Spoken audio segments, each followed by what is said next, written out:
So there are lots of complicated solutions for sort of supporting students while they're working from home. I'm going to show the really Captain Obvious simple ones. So I'm just going to go to office.com here. You know, it's free for students, free to use. I'm going to go to Word and just open up a blank Word document. No big deal. That's pretty simple so far, right?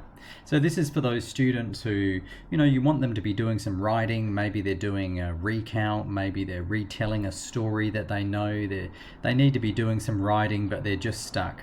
Just use Dictate, right? And just talk to the machine. It's brilliant, and it's so much more accurate these days. I'm just going to make it a nice big font, and let's make it size 26.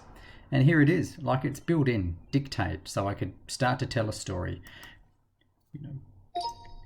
So now Dictate is listening to me, and magically it's going to start writing. There'll be some errors along the way for sure. That's part of the writing process, isn't it? Part of the writing process is making sure that we're also meaning making while we're doing it. Let's stop there. Okay, so you can see it had put down dictator. It made sense of the rest of the writing and self-corrected it to the word dictate. So there you go.